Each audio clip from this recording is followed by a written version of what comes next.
I want people to begin to understand that thoughts are very powerful. Feelings drive our thoughts, and that they can begin to create a better life for themselves once they understand some of these principles. And people use the word victim so much, and I don't really think we spend a lot of time really unraveling the idea. But if I said to you, Jay, how you doing today? And you said, well, I'm really upset because of this person or this circumstance or this condition in my life, then what we're saying, this is not conscious. This is an unconscious program. What we're saying is somebody out there is actually controlling the way I'm feeling and the way that I'm thinking. So if something out there is controlling your feelings and your thoughts, you're victim to whoever, whatever that is. Now, here's the challenge. The challenge is when things go really well, then you are feeling really good. But when things aren't going very well, then you're feeling pretty bad. So then the end result of that is that many people then become unconsciously reliant on something out there to change how they feel and hear.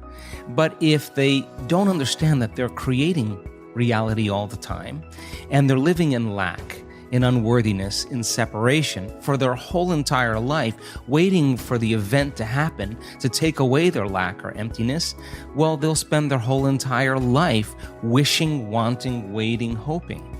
And so then that creates further separation from things changing. So then the idea then is to turn that battleship around. Is it possible then that the way you think and the way you feel can begin to produce effects in your outer world? Now, that isn't something that you swallow in one bite.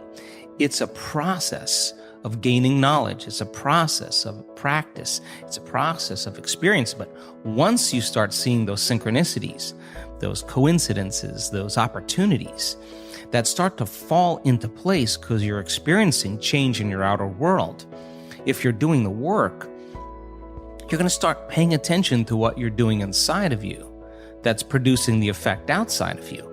And once you correlate the changes of what you're doing inside of you with the effect you produce outside of you, you're going to pay attention to what you did and you're going to do it again. And all of a sudden, you're going to start believing more that you're the creator of your life and less of the victim of your life. So if your thoughts and feelings somehow have an effect on your outer world, and you're reacting to the same people at the same place at the same time in the same circumstances, then you're actually reaffirming the same reality because you're thinking equal to everything that you know. So that in order to change that, we have to begin to be greater than our environment. And a being is how we think and feel. So when people begin to practice this, they're not so quick to give their power away to the person or condition in their life, because the stronger the emotion you feel from some problem or condition in your life, the more altered you feel inside of you, the more you pay attention to the cause. Well, where you place your attention is where you place your energy. So you're giving your life force, you're giving your energy away to that person or problem that you could be using to heal, that you could be using to create a new future. So then teaching people then how to self-regulate and find the present moment and settle their body down from those unconscious programs or those emotions that they're conditioned to. That's the work. And so then when you start lowering the volume to those emotions and you're doing the work and mastering yourself in some way, as you begin to change your emotional state, you're not going to be thinking about that person or problem, and you're going to begin to take your power back. And it literally begins to build a person's own electromagnetic field. Now, they have energy to heal. They have energy to create a new future. You don't need a doctor. You don't need a priest. You don't need a rabbi. You don't need a governor. You don't need a teacher to gain information. You don't need an authority any longer. Because of technology, we have access to information. Well, information creates awareness. And awareness is consciousness. And you can't have consciousness without energy. So people are beginning to wake up with a greater level of awareness of what's possible. So 15 years ago, 20 years ago, 10 years ago, I walked out and there was always a little resistance. But now people are coming because they want to actually experience the truth of it. So that makes my job easier because I can just walk out and just fire away because people are prepared, they're informed, they're ready. So anything that's not consistent with that energy or that level of awareness, those paradigms are beginning to break down, whether it's education, whether it's religion, whether it's politics, economics, the environment, the medical model. Everything's collapsing because people are informed. So I love that idea, because when people show up and they say, well, listen, I understand that I have a health condition. I understand that it's taken me 10 years of being unhappy, 10 years of living in stress, 10 years of living in fear. That's actually begin to signal or select and instruct the gene that creates the disease. Well, it may take me some time then to unlearn that process, to break that conditioning process. So there's a practical understanding now. But something amazing has happened. I mean, we've spent over 10 years doing very advanced scientific studies. We've done over 8,500 brain scans. We've measured so many thousands of hearts, because if you're going to create a new future, it requires a clear intention and elevated emotion. Well, let's train our people how to create really, really high-level brain coherence and really, really, really self-regulating heart coherence. Why? Because if you're going to believe in that future that you're creating with all of your heart, it better be opened and activated, and you better know how to do that, and you better understand the science of what happens. We've measured gene regulation, 7,500 different gene regulations. We know you can change your gene expression in 4 days. We've measured it. You're not doomed by your genes. You're your own genetic engineer. That you can lengthen your life. And we've seen telomeres actually lengthen 60 days of meditation. That you add days to your life. You're changing your genetic future. That you can strengthen your immune system by thought alone. That's the evidence from the scientific perspective, and people love the evidence because they start to see that's possible. You're not going to find that in a pharmaceutical commercial. You're not going to find that out there in the world. You got to really be hungry and look for it. So then that sets the stage for the person to come and want to have that experience. There may not be so quick to say, hey, I want to heal my body right away. They may say, I need to get my brain and heart coherent first. And I got to begin to put my effort into learning how to do this, like learning any skill.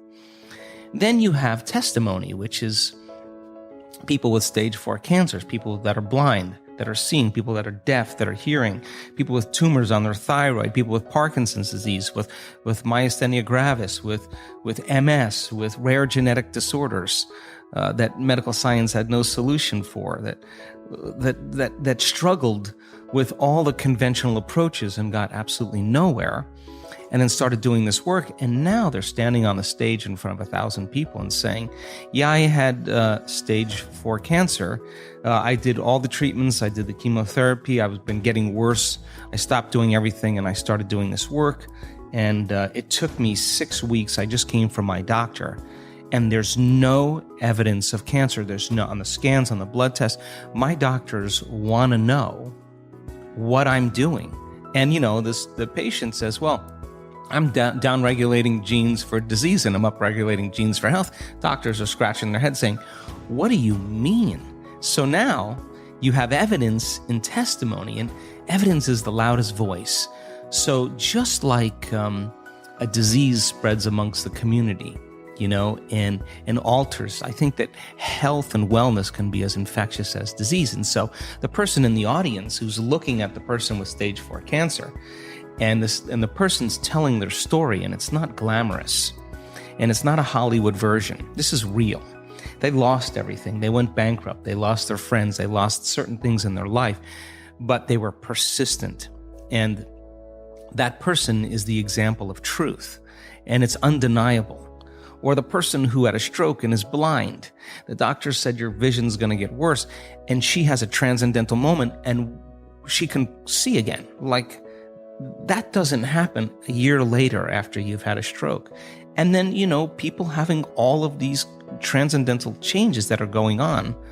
I think now that what's happening is I'm more surprised at this point than anybody, because I never thought how far this could go, right? So I'm super happy. I'm overjoyed with what's taking place, and I think we've kind of pierced that 4-minute mile. Like, once you break that veneer, right, in consciousness, then other people can do it. And I think there's strong footprints in consciousness in the quantum field. I think there's evidence in three-dimensional reality, and it's an important time for us to wake up to our own personal abilities.